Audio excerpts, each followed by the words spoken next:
Limite, on aurait dû commencer par ça aujourd'hui parce qu'effectivement, on est aujourd'hui sous les 5000 points sur le CAC 40. Certains ont le sentiment que les choses s'accélèrent un peu. Il y a beaucoup de publications de résultats avec des valeurs qui se font dézinguer comme Atos qui perd 20% aujourd'hui. On en parle avec Eric Lewin, bonjour. Ça va David? Ça va bien, toi bien? Bah oui. À part les marchés qui sont un petit peu compliqués. Oui, enfin bon. Rédacteur en chef des publications Zagora, il faut le dire quand même. Il faut le dire, il faut le répéter. Très important. On va le voir, ça va s'afficher en dessous, vous êtes tranquille. Ouais. On est des pros ici. Bon, il y a ce seuil quand même symbolique, psychologique de 5000 points. Alors ça fait juste 6% de baisse depuis le début de l'année, donc il n'y a pas du sang sur les murs, on va pas, mais quand même, on est quand même aujourd'hui Atos qui a publié ses résultats, ça baisse donc de 20%. Alors on commence par ça, mais on pourrait commencer par plein d'autres trucs, mais je l'ai noté, réduction des objectifs annuels, le chiffre d'affaires va augmenter de 1% et puis de 2 à 3%. Boum, moins 20%. C'est pas un peu abusé, non? On commence par Atos. Vous voulez qu'on commence par Atos ou mais le marché en général? Dans Atos, c'est intéressant, c'est symptomatique alors oui, quand même. Alors, la grande problématique... Ça mérite de perdre 20%. Non, la grande problématique, c'est qu'ils ont dit aussi que sur leur marge opérationnelle, qui était attendue entre 10,5 et 11%, ils seraient en bas de fourchette. Donc ce qui se passe en ce moment, c'est que comme on est dans un marché anxiogène, la moindre mauvaise nouvelle entraîne des désagréments complètement dingues. On avait vu ça la semaine dernière sur Sopra, vous vous en rappelez, une SS2I. Avertissement aussi. Avertissement, ils avaient dit on ne fera pas 8,5% de marge, on fera simplement 7,5%. Oh là là. Que s'était-il passé sur le titre? Moins 30. Moins 30.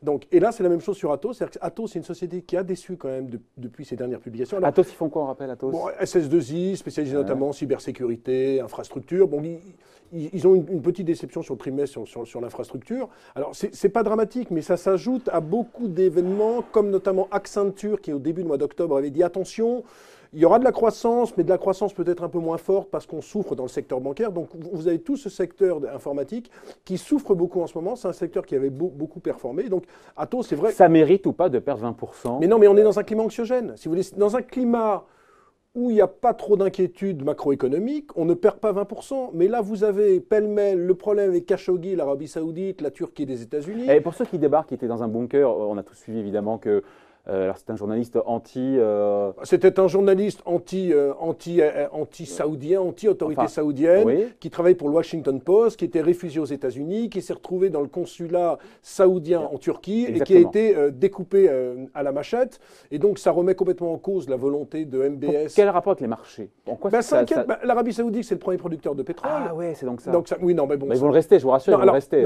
Hier, il y a quand même un ministre saoudien qui a dit nous, on ne veut pas du tout un embargo comme en 1973, quand il y avait eu la guerre du Kippour. Mais qui parle d'embargo sur les exportations de pétrole saoudiens? Non, mais il y a des investisseurs qui pensaient qu'à cause de ça, il pourrait y avoir un embargo, c'est-à-dire que ça pouvait vraiment se friter entre Trump et MBS, et donc il y avait cette inquiétude. On n'en est pas là du tout. On n'en est pas. Non, mais attendez. Dans sa réponse, Trump est monté un peu en puissance. Oui, mais il y a une montée. David, il faut que vous compreniez dans votre tête, qui est très bien faite et très fondée.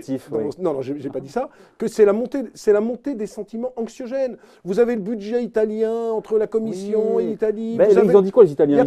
Ils ont dit on bouge pas. Ils sont malins. Ils ont dit on bouge pas sur le déficit public. Ça sera toujours 2,4% en 2019. Mais on veut rester dans l'euro. Oui. Et la dette, elle va baisser. Oui, mais vous avez vu que ce matin, le 10 ans italien baisse de 6 à 7 points de base. Certains se disent qu'il y aura quand même une confrontation parce que le budget n'est pas dans les clous. Donc vous avez tout ce sentiment. Et puis pour l'instant, on était sauvé par la micro. Qu'est-ce qu'on disait depuis des mois sur les marchés? On remet les pendules à l'heure avec les résultats des entreprises. Voilà. On disait sur les marchés, conflit commercial États-Unis-Chine, bon finalement, c'est pas si grave que ça, la micro n'est pas touchée. Et là, vous avez depuis 8 jours des résultats catastrophiques en Europe. La semaine dernière, profit warning, Sopra Steria, Bouygues, Michelin. Aujourd'hui, Ingenico qui dit non, on n'aura pas nos objectifs d'EBITDA. Alors, par pur bonheur, Ingenico monte parce qu'il y a une spéculation autour du fait que Natixi pourrait les racheter. Vous avez Renault qui fait un troisième trimestre assez mauvais. Objectif financier 2018 de Renault confirmé. Assez mauvais. Oui, mais... Non, mais d'accord, attendez. Le troisième trimestre, il est mauvais. Ils font moins 6. Et sur les perspectives du quatrième trimestre, c'est sûr que c'est confirmé, mais ils sont un peu inquiets par les nouvelles normes auto. Pourquoi c'est moins bon chez Renault? Alors, pourquoi c'est moins bon? Effet de change? Effet de change, et puis je sais pas. Et puis voilà, vous ne suivez pas, mais voilà. C'est toi l'expert bonhomme. Pays émergent. Souci en Turquie. Bon, en Iran, ça s'est arrêté. Turquie et Inde. Donc, vous avez ces deux phénomènes. Et le titre, boum, Renault qui est quand même au plus bas depuis 3 ans. Et vous savez combien ça vaut, Renault?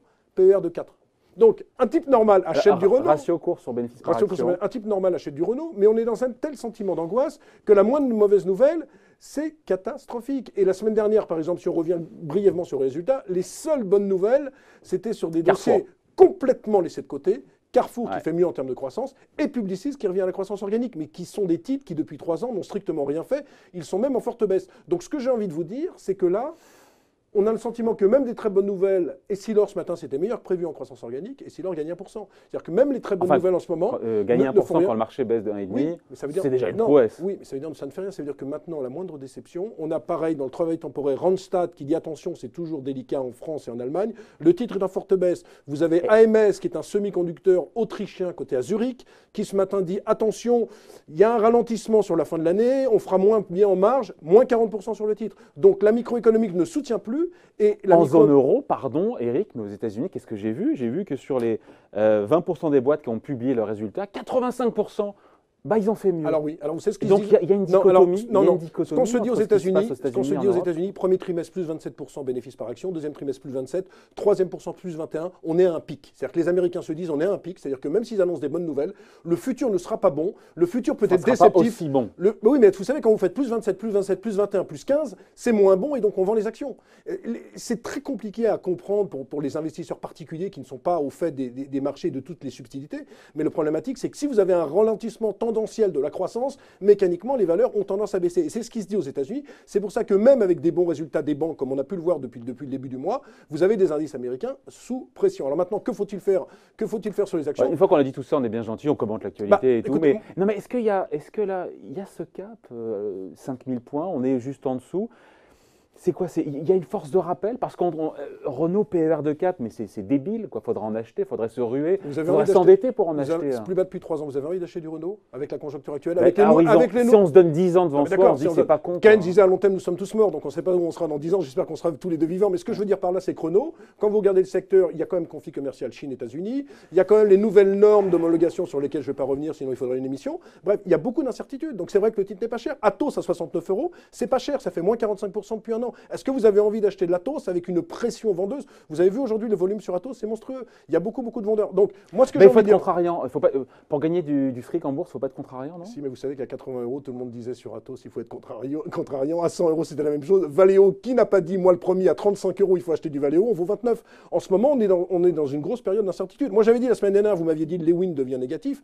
J'avais dit qu'on peut aller autour de 4800 points. Je maintiens et je réitère, je pense qu'on peut aller à 4800 points. Maintenant, c'est vrai qu'il y a des valorisations qui commencent à être bradées. C'est vrai que voir du Renault sur 63 €, c'est vrai de voir du Atos autour de 70 €, ne sont pas des titres. Pourquoi il y a encore des marges de baisse?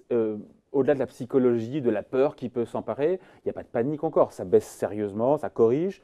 Il a dit Jean-Claude Trichet hier, on n'a encore rien vu. Bon bref, il voit ça peut-être de loin, mais il y a encore des marges. Comment on peut expliquer que ça baisse encore alors que les niveaux de valorisation deviennent ridicules pour certaines boîtes? On va prendre un petit exemple. Vous avez un PIB américain qui va sortir vendredi prochain pour le 3e trimestre. C'est la première évaluation, il est attendu autour de 3,7%. Imaginons qu'on est en dessous. Imaginons qu'on ait un PIB à 3,2% avec un tassement de la consommation des ménages.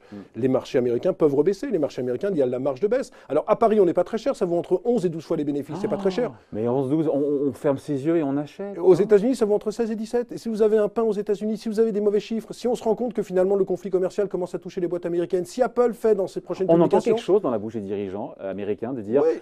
Le trimestre est très bon, mais sur les prévisions, on est plus prudent. Nike, par exemple, alors Nike, vous allez me dire, c'est Nike a eu des prévisions un peu plus contrastées. Hier, à Liberton, c'était pas très bon. Donc, il y a quand même certaines incertitudes. Maintenant, c'est vrai que sur le marché parisien, si on se place à 2-3 ans, je pense qu'on n'est pas loin des plus bas, mais mon sentiment, c'est quand même qu'on va aller à 4800 points. Là, on sent aujourd'hui qu'il y a quand même une capitulation, parce que c'est vrai, on le disait en début de reportage, si vous me permettez cette expression, voir Atos perd 22% sur simplement un décalage de rentabilité, alors qu'ils augmentent sur 2019 leur rentabilité. Ils vont être dans le haut de la fourchette de marge opérationnelle en 2019, entre 11,5 et 12, ils vont être plutôt dans le haut de la fourchette. Donc ils augmentent sur 2019. Capitulation, pas le sentiment de tout le monde, ça. Non, ça commence quand même. Attendez, quand vous voyez par exemple la séance d'hier, on commence à plus 0,60, on finit à moins 0,60, qu'aujourd'hui on est à moins 1,8, qu'on est en dessous des 5000 points, qu'on était à 5400 points il y a 3 semaines, c'est un début quand même de quelque chose.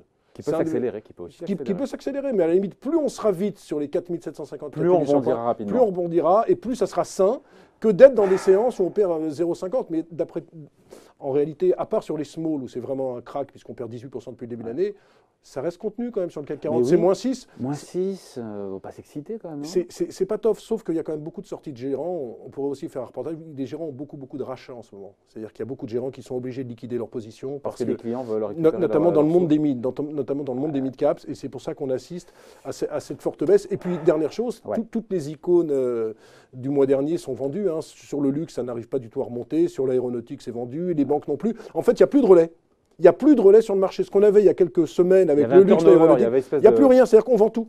On vend tout sans discernement à la moindre mauvaise nouvelle. Donc ça va se passer, mais c'est vrai qu'il faudra commencer à faire son marché. C'est peut-être un peu trop tôt. Et puis attendez les midterms américains, parce qu'on n'en a pas parlé, mais il faut attendre le 6 novembre pour voir si notre ami Trump, enfin votre ami Trump, va conserver le Sénat, ce qui paraît probable, mais ce qui ne conservera sans doute pas, je me lance un peu, la Chambre des représentants. Pourquoi, au final là-dessus, 4800 points, ça sort comme ça, c'est au doigt mouillé, c'est du chapeau ça, Non, c'est un niveau, sur le CAC 40, c'est un niveau qui correspondrait à un PER de 10, 10,5 et qui me paraît très logique pour que le marché rebondisse. Voilà, c'était Eric Lewin. On le croit sur parole, rédacteur en chef des publications Agora. Merci Eric. Merci David. Bye.